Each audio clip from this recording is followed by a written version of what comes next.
हम अगर बीमारी के लिए कोई उपाय करें तो कौन सी प्रदोष पर करें, और लक्ष्मी के लिए कोई उपाय करें तो कौन सी प्रदोष पर करें। तो अच्छे से सुन लेना भाइयों। शुक्ल पक्ष में जो प्रदोष पड़ती है वो लक्ष्मी की वृद्धि के लिए होती है। कृष्ण पक्ष में जो प्रदोष पड़ती है वो रोग और बीमारी को मिटाने की होती है। तो जितने उपाय आपको प्रदोष के बताए जाते हैं उस हिसाब से आप करो कि शुक्ल पक्ष की प्रदोष है तो लक्ष्मी का कोई उपाय करना है तो हमें शुक्ल पक्ष की प्रदोष पे करना है। अगर हमें बीमारी से निपटने का कोई इलाज करना है या कोई उपाय करना है तो उसको कृष्ण पक्ष की प्रदोष पर करना है।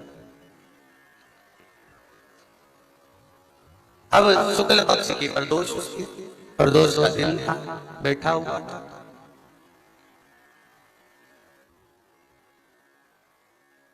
मान लो अगर कहीं आप कोई नौकरी के लिए अप्लाई कर रहे हो, लॉकडाउन में सर्विस छूट गई, कई लोगों की छूट गई, कंपनियां कई बंद भी हो गई, कई कंपनियों से निकाल भी दिया गया। कहीं पत्नी परेशान हो रही है, कहीं पति परेशान हो रहा है, आप कहीं अप्लाई कर रहे हो तो जैसा माता उमा ने प्रदोष काल में, प्रदोष के समय पर, प्रदोष काल के अंतर्गत बेलपत्री का स्मरण किया है, वो बेलपत्र का स्मरण अगर संसार का मनुष्य कर लेता है तो महाराज ब्रह्मवृत्ता पुराण कहती है कि उस जीव का ऐसा कोई कार्य नहीं जो सफल नहीं होता। महाराज मेरा निवेदन रहेगा, किसी एग्जाम में आप बैठ रहे हो, इंटरव्यू के लिए जा रहे हो, किसी कार्य के लिए जा रहे हो, नौकरी नहीं लग रही, सर्विस नहीं लग रही, तो महाराज तांबे के कलश में 11 बेलपत्र को रखा जाए और तांबे के कलश में 11 बेलपत्र रखकर उसमें 11 सफेद पुष्प को डाला,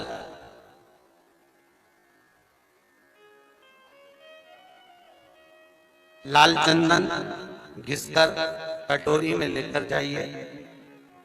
प्रदोष के दिन, शुक्ल पक्ष का जो प्रदोष पड़ जाए उसके दिन शंकर के शिवलिंग पर लाल चंदन लपेटने से पहले शंकर की जो जला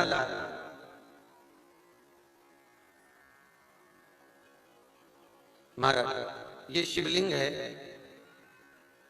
ये शिवलिंग है और ये पूरी गोल और ये चरण ये जला, ठीक है। आपको पहले भी कहा है शंकर जी की पूरी जलाधारी में शंकर जी का संपूर्ण परिवार है। राइट जो चरण है जहां से पानी नीचे गिरता है वो गणेश जी का स्थान है, लेफ्ट कार्तिकेय जी का स्थान है, बीच में जो मोटी सी लाइन है वो अशोक सुंदरी का स्थान है।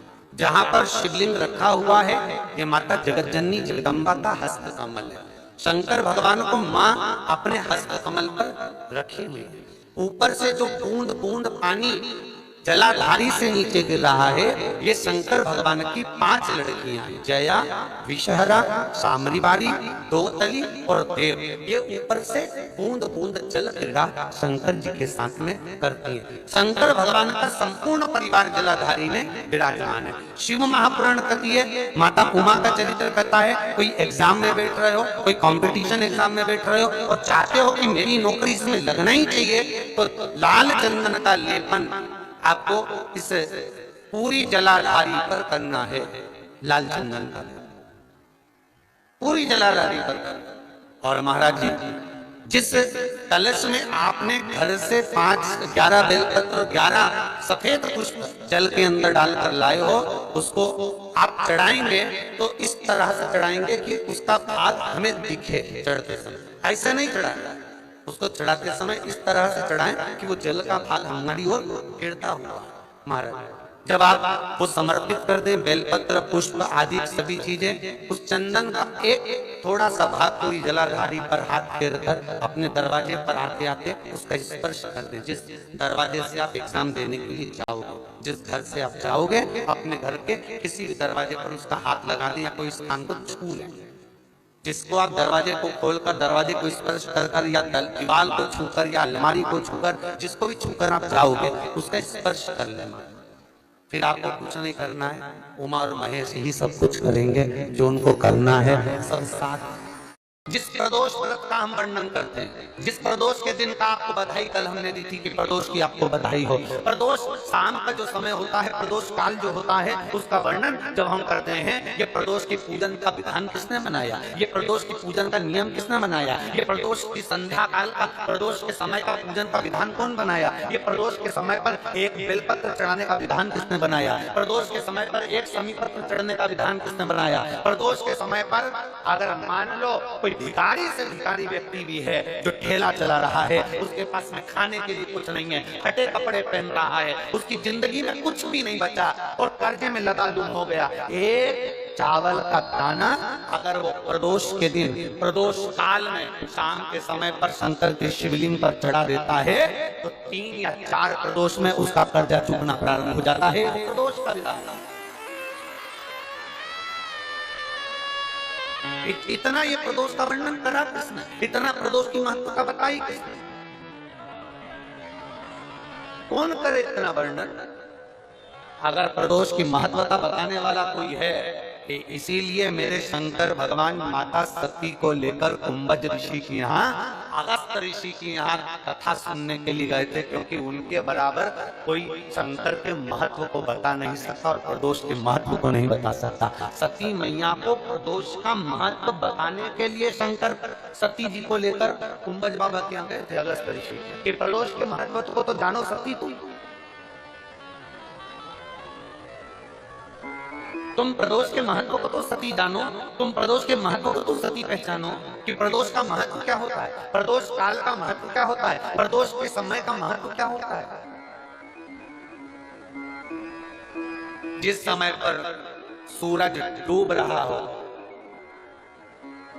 चंद्र प्रकाशित हो रहा हो, दोनों का मेल हो रहा हो, ना तो पूरा सूरज डूबा है, न पूरा चंद्र आया है, न पूरा अंधेरा है, न पूरा उजाला है, उस समय को प्रदोष काल कहा गया, उस समय को प्रदोष का समय कहा, प्रदोष काल कहा। अब कई लोग हमसे कहते हैं गुरुजी आप हमको प्रदोष का समय बताया करो कि प्रदोष काल किसको कहते हैं, प्रदोष का समय किसको कहते हैं। अब एक बात हम आप सबसे कहना चाहते हैं, जितने लोग आस्था चैनल पर सुन रहे हैं, जितने फेसबुक यूट्यूब पर सुन रहे हैं और जितने रेवाड़ी की इस पवित्र धरा पर कथा को सुन रहे हैं, आप सबसे एक बात कहना चाहेंगे, अगर हम समय देखकर बताएं आपको कि शाम को 6 बजे, 6:30 बजे, 6:30 पे लेकर 7:30 के बीच में ये समय है, या 5:30 से लेकर 6:30 तक का ये समय है, या हम तुमको बोलते हैं कि इतनी बजे ये समय प्रदोष काल कर रहेगा या इतनी बजे ये समय रहेगा, तो देखिए कभी कभी ठंड का समय आता है तो दिन जल्दी ढल जाता है, कभी कभी गर्मी का समय रहता है तो दिन बहुत लेट ढलता है। इसलिए समय की गणना से मत चलो, आप तो ये अंदाजा लगाकर रखो कि दिन ढल रहा है,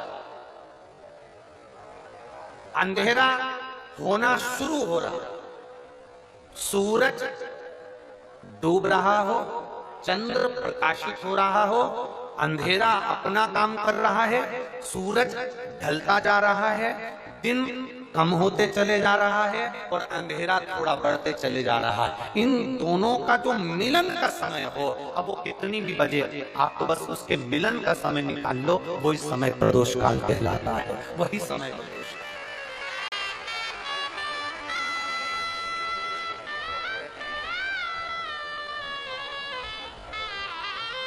अब प्रदोष काल की पूजन का विधान किसने बनाया, कोई आपसे पूछे तो क्या बताओगे, जम के बोलो जल्दी से, कौन ने बताया था, अगस्त्य ऋषि। सब प्रदोष के दिन यदि आपको कहीं से शमी पत्र मिल गया, प्रदोष के दिन यदि कहीं से आपको शमी पत्र मिल जाए और प्रदोष काल में, प्रदोष का जो समय होता है, शाम का जो समय होता है प्रदोष काल, 4 प्रदोष 5 प्रदोष आप कर देखिएगा कि आपका कोई काम है, कोई नौकरी के लिए आप अप्लाई कर रहे हैं, कोई समस्या बड़ी विकट आ गई है, कोई तकलीफ, बड़ा गला पकड़ रहा है, कोई तकलीफ विकट आ गई है, कोई समस्या विकट आ गई है, प्रदोष की प्रदोष काल में अगर एक शमी पत्र भी आप घर के शिवलिंग को, अब ये करने के लिए आपको मंदिर के शिवलिंग नहीं जाना, अपने घर में जो शिवलिंग, चाहे वो स्फटिक का हो, पारक का हो, कंकर शंकर का हो, लकड़ी का हो, जो शिवलिंग तुम्हारे घर में, कांच का हो, चाहे वो नर्मदा के कंकर का हो, नर्मदेश्वर हो, पाषाण का हो, जो शिवलिंग, चांदी का हो, सोने का हो, तांबे का हो, पीतल का हो, जो शिवलिंग तुम्हारे, एक शमी पत्र यदि आप भगवान शंकर के शिवलिंग पर समर्पित कर रहे हो और उस शमी पत्र को उठाकर रात्रि को 9:15 की जो एक मुहूर्त होता है, एक समय होता है, जिस समय पर हम अपने मन की बात भगवान शंकर को कहते हैं, पूर्व में भी इसका वर्णन हम कर चुके हैं कथाओं में। उस 9:15 पर वो शमी पत्र को उठाकर एक कागज में, एक कटोरी में उसको रख देते, 4 या 5 प्रदोष के उस शमी पत्र को अपने पास में रखिए और जिस कार्य के लिए जा रहे हो उसको जेब में ऊपर के भाग में उसको रखकर लेकर जाइए, आपका वो कार्य सफल होकर ही रहेगा, रुक नहीं सकता। तो शमी पत्र में इतना बल होता है, प्रदोष का जो शमी पत्र होता है वो बड़ा बलवान होता है। प्रदोष के दिन, प्रदोष काल में शिव जी के नाम का स्मरण प्रत्येक को कर लेना चाहिए। और एक नंदीश्वर शिव महापुराण से एक बात सीख कर जाइएगा, अगर आपको लग रहा है कि दुख समाप्ति नहीं हो रहा है, एक बीमारी से उठे दूसरी बीमारी में लग गए, फिर कोई दुख आ गया, फिर कोई दुख आ गया, फिर कोई तकलीफ आ गई, फिर कोई तकलीफ आ गई, बार बार आपको लग रहा है कि दुख पीछा ही नहीं छोड़ रहा, तो नंदीश्वर शिव महापुराण की कथा आपको कह रही है, प्रदोष के दिन, प्रदोष काल में 2 जगह दिए लगाना प्रारंभ कर दो। पहला, बेलपत्री के वृक्ष के नीचे पहला दिया प्रदोष काल में, प्रदोष के दिन बेलपत्री के वृक्ष के नीचे, और दूसरा दिया अपने दरवाजे की चौखट के बाहर, मतलब अपन बाहर खड़े होंगे, अंदर की ओर दिया नहीं, बाहर की ओर एक दिया बेलपत्र के नीचे, देवादिदेव महादेव से प्रार्थना कर कर, हे शिव शंकर, हे गौरी शंकर, हे शिव, आज प्रदोष का दिन, प्रदोष काल में आप भ्रमण के लिए निकलोगे नंदीश्वर के साथ में, ऐसी कृपा करना, आपके लिए मैंने द्वार सजाया है भोलेनाथ, आपकी दृष्टि मेरी चौखट पर भी कर देना, मेरी जिंदगी संवर जाए, इसलिए 2 दीप स्मरण करो। हाँ, अच्छा इशारा कर रहा है, उसे समझ गए हो। जिस दिए को आप लगाओगे प्रदोष के दिन, प्रदोष काल में, एक दिया बेलपत्री के वृक्ष के नीचे लगाया है, और दूसरा दिया जब आप घर में प्रवेश करोगे तो राइट हैंड पर ही लगाएं। कौन से हैंड पर लगाएं? राइट हैंड पर। बहुत बहुत साधुवाद आपको दीदी, धन्यवाद, धन्यवाद। तो उन्होंने इशारा करके बताया कि दिया किस ओर लगाएं, कम से कम अपने को अंदाजा तो लग जावे ना दिया किस ओर लगना चाहिए। साधुवाद था, बहुत बहुत साधुवाद। इसको जागरूक श्रोता कहते हैं, जिनको कथा के प्रति रुचि है और भगवान के भजन के प्रति रुचि है, वो तुरंत भाव से उसको स्वीकार करें। तो 2 जगह दीप, पहला कहां पर लगाएंगे? जम के बोलो जरा। बेलपत्री के वृक्ष के नीचे। अब बेलपत्री के वृक्ष को भी समझना, कौन सा वृक्ष होना चाहिए? जो आप खड़े हो, दोनों हाथ ऊपर हो, उस हाथ तक भी उसकी पत्ती को स्पर्श ना हो पाए, मतलब उसकी छाया हमारे पूरे शरीर पर पड़े, तो बेलपत्री के वृक्ष की मूलता का आनंद है। जो छोटे बेलपत्री के वृक्ष होते हैं, छोटे छोटे जो पौधे होते हैं बेलपत्री के, इनको जल डालकर, खाद डालकर सिंचित करो, बड़ा करो, उनको पोषित कर कर, बड़ा कर कर कहीं अच्छी जगह उनको लगाओ। ये नहीं कि छोटी बेलपत्री के पत्ते तोड़ लो या छोटे से पौधे के पत्ते तोड़ लो, वो श्रेष्ठता नहीं है। शिव पुराण कहती है वृक्ष वो होना चाहिए जिसकी छाया हमारे ऊपर आए। बाकी क्या आपके घर में आप बेलपत्री का पौधा लगाते हो, उसको बड़ा करो, बड़ा करने के बाद उसको कहीं अच्छी जगह पर लगाओ जिससे वह बेलपत्री का पौधा बड़ा हो जाए। बड़ा हो जाएगा, हम हैं नहीं हैं, कम से कम वो पौधा रहेगा, वृक्ष बनेगा। वृक्ष बनेगा तो उसकी पत्तियां टूटकर महादेव पर चढ़ेगी, तो हमारा कल्याण अपने आप हो जाएगा। उसमें लगाइए, आप वो बेलपत्री के पौधे को बड़ा करिए, उसको लगाओ। वृक्ष हो बड़ा। तो पहला दिया कहां लगाएंगे? बेलपत्री के वृक्ष के नीचे। और दूसरा अपने घर में प्रवेश करते समय राइट हैंड में बाहर। शिव तत्व को जानना। कौन से दिन? जम जम के बोलो जरा। प्रदोष के दिन। कौन से समय? प्रदोष काल, शाम का जो समय हो, शाम का समय, प्रदोष काल का समय भगवान को दीप प्रज्वलित कर दिया। शिव तत्व कह रहा है। नंदी ने शंकर भगवान से कहा, आपने वचन दिया था मेरे को, आपने मुझे वचन दिया था, आपने मुझे वचन दिया था भोलेनाथ कि प्रदोष के दिन, प्रदोष काल में नंदी तू मुझे जहां ले जाकर खड़ा कर देगा, उसके आसपास में जहां मेरी दृष्टि पड़ेगी, वो जो मांगेगा महादेव उसकी झोली खुशियों से भर देगा। परमात्मा पर भरोसा करने वाला और प्रदोष का व्रत करने वाला कभी खाली झोली लेकर नहीं जाता, याद रखना। जिसने परमात्मा पर भरोसा करा है और जिसने प्रदोष का व्रत करा है, उसको शिवजी ने आज नहीं तो कल, कल नहीं तो परसों दिया। जिसने बाबा पर भरोसा करा, जिसने सोमवार, पशुपतिनाथ ऐसे व्रतों को जो धारण करता है, कोई 16 सोमवार करता है, कोई पशुपति व्रत धारण करता है, कोई प्रदोष व्रत करता है, कोई सोमवार की अष्टमी का व्रत करता है, जो मांगा देगा। थोड़ा देर कर सकता है पर देने में पीछे नहीं है, देगा।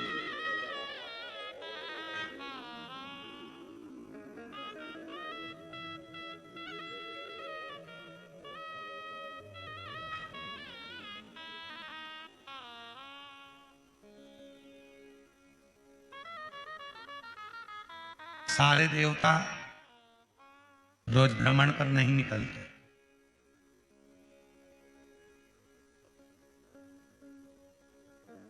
33 कोटि देवता में केवल एक देवता है, देवाधिदेव महादेव, जो प्रतिदिन प्रदोष काल में,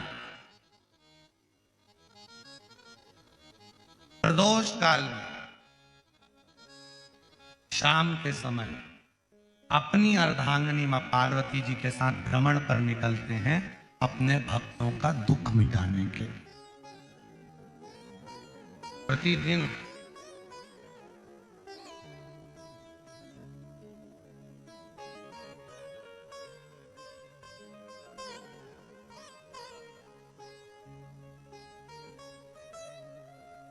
पहले दिन की कथा में श्री प्रकाश भाऊ जी की धर्मपत्नी श्रीमती टीना जी, प्रकाश जी धारीवाल जी ने प्रश्न किया था उनके घर पर कि प्रदोष करना है, तो पहले तो मेरा निवेदन है कि प्रदोष को समझें कि प्रदोष का मतलब क्या। संसार का कोई मनुष्य कितने भी दोष कर ले, उसकी जिंदगी के सारे पाप उसने जितने भी करे हों,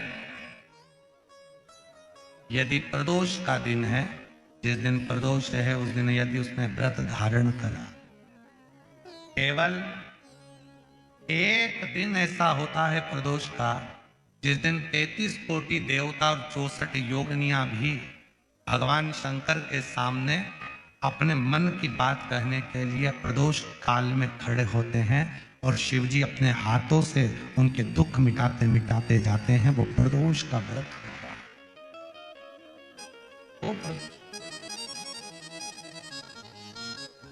का विस्तार से तो वर्णन हम करेंगे बीच में, पर सारे दोषों को जो समाप्त कर, सारे दोष, सारी तकलीफ, हमारी जिंदगी के जितने जितने तुम्हारे दोष हैं, इस जन्म के उस जन्म के,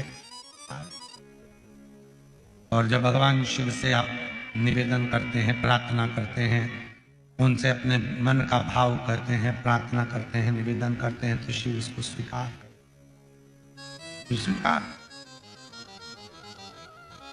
खड़े हैं देवता, भगवान शिव नेत्र बंद करके बैठे। भगवान विष्णु, भगवान ब्रह्मा सब देख रहे हैं। इंद्रदेव पीछे खड़े हैं और पीछे से देख रहे हैं। उनको मालूम है नहीं मिलेगा, ये मिलेगा ही नहीं। पर अभी भगवान नारायण ने फिर जमकर हर हर महादेव कहा। ब्रह्मा जी फिर बोले हार हार, और भगवान नारायण ने और भगवान ब्रह्मा ने 3 बार ताली का जो नाद किया। चंड ने भगवान शिव को सूचना दी। सूचना देकर भगवान शंकर के नेत्र खुल गए और शिव जी के जैसे ही नेत्र खुले, बाबा ओघड़दानी ने भगवान शंकर ने नेत्र खोलते ही सामने खड़े हुए भगवान विष्णु को, भगवान ब्रह्मा जी को, देवताओं को देखा और पूछा कि आप यहां पधारे, मुझे आज्ञा करते मैं आ जाता, आप मुझे करते, आप मुझे बोलते तो मैं पहुंच जाता। आप आए, मुझे तो बुलाते, मैं पहुंचता आपके दरवाजे में।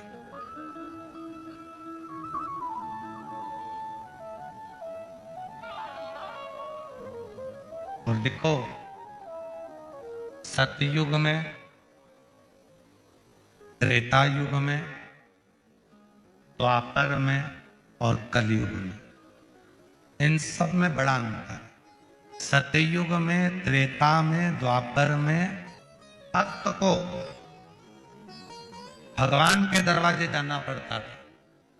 केवल कलयुग एक ऐसा है जिस कलयुग में आप भगवान को पुकारते हो तो भक्त को भगवान के पास जाना नहीं पड़ता, भगवान भक्त के पास दौड़ता रहा। और ये बात तुलसी बाबा ने भी अपने रामचरितमानस में लिखा कि कलयुग केवल नाम अधारा और सुमर सुमर नर उतरई। मानदेह नामक असुर का संहार कर देता है।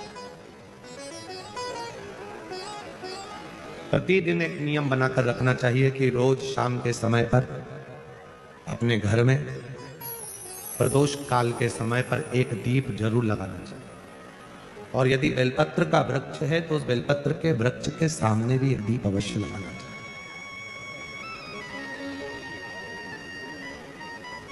6 महीने में, 3 महीने में, 2 महीने में, 1 महीने में इसका नियम बनाया करो कि मुझे बेलपत्र की पूजन करना।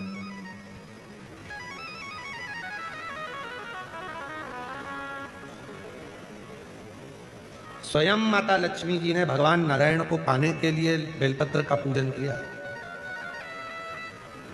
जब इंद्र की पूरी सत्ता चली गई थी, सारा की सारा धन इंद्र का चले गया था, असुरों ने उस इंद्र के सिंहासन पर अपना कब्जा जमा लिया था, तब इंद्राणी ने, स्वयं सची मां इंद्राणी ने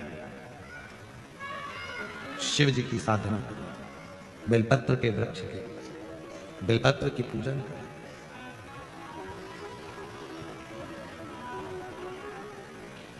कभी दिल कर जाए तुम्हारा तो कभी महीने में, 1.5 महीने में, 2 महीने में बेलपत्र के पेड़ के नीचे जल लेकर बैठो। बेलपत्र के वृक्ष के नीचे दूध नहीं चढ़ाते, बेलपत्र के वृक्ष के नीचे दही नहीं चढ़ाते, शहद भी नहीं चढ़ाते। बेलपत्र के वृक्ष के नीचे जब आप बैठते हैं, बेलपत्र पूजन का एक विधान होता है कि जब हम बेलपत्र की पूजन करते हैं तो 2 कलश पानी के भरे हुए, एक अपने सीधे हाथ की और एक उल्टे हाथ की ओर रखा जाता है। पूजन की थाली बीच में रखी जाती है। 2 बत्ती का, लंबी बत्ती का, 2 बत्ती लंबी घी की जलाई जाती है। लंबी बत्ती बेलपत्र के वृक्ष के नीचे 2 बत्ती लंबी जोड़ा बनाकर उसको जलाया। दोनों हाथ में कलश में जल है। बेलपत्र के वृक्ष के नीचे दोनों हाथों का जल धीरे धीरे शिव जी का स्मरण कर कर, नारायण लक्ष्मी का स्मरण कर कर, मां आदिशक्ति गौरा का स्मरण कर कर, रिद्धि सिद्धि गणेश का स्मरण कर कर उसको चढ़ाओ। प्रार्थना करो, विनय करो, मेरे जीवन में बहुत कष्ट है, उसको मिटाना है आपको।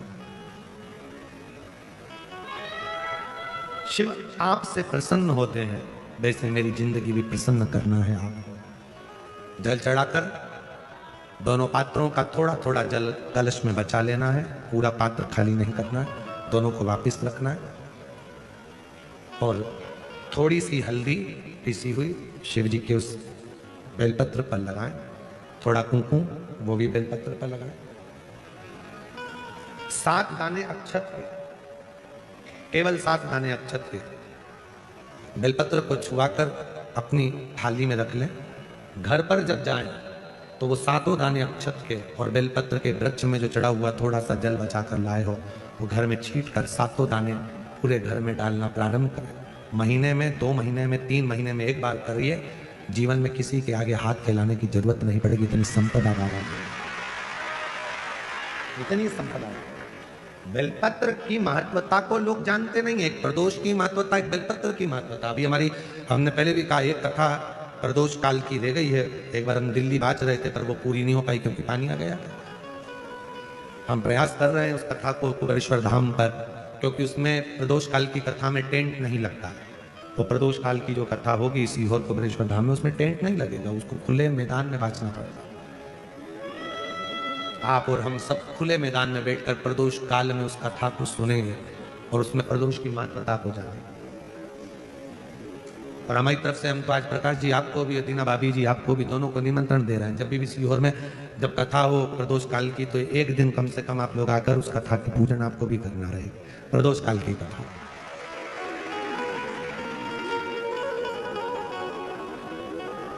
अभी तो नहीं है, पर जब भी तारीख निश्चित होगी 1-2 साल में, जब बाबा कृपा करेगा तब उसको सकेंगे। पंडाल में भले तुम्हारे लिए हम सोने के लिए पंडाल लगा देंगे, पर कथा सुनने के लिए तो आपको मैदान में ही बैठना पड़ेगा, खुले आसमान।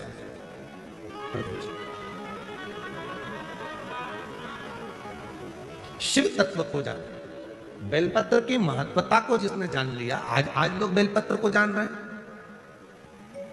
कि बेलपत्र खाने से शुगर, बीपी, थायराइड जैसी बीमारियां भी ठीक हो जाती हैं। उस बेलपत्र की महत्वता को जान।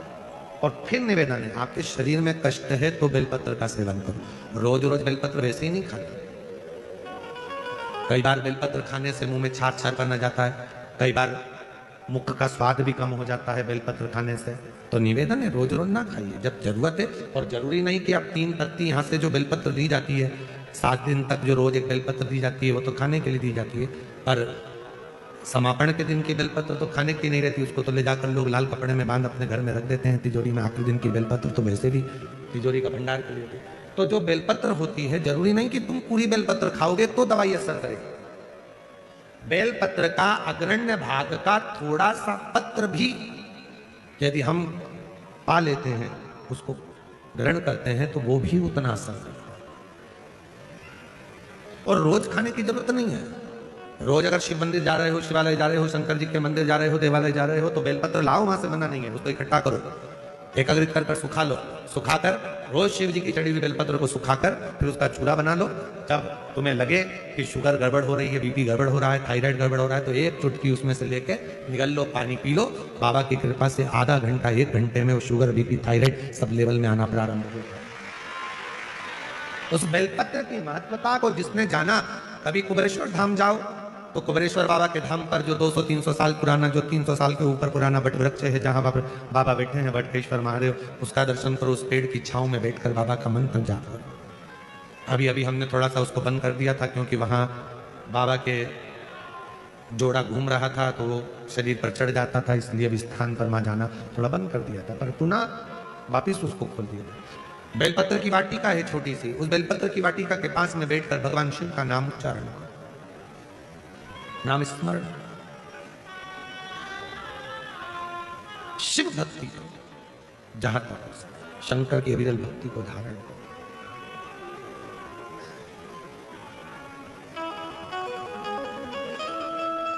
शिव की साधना, आराधना जीवन को सुख देती है। बेलपत्र का वृक्ष का पूजन अर्चना हमें आनंद प्रदान करता है।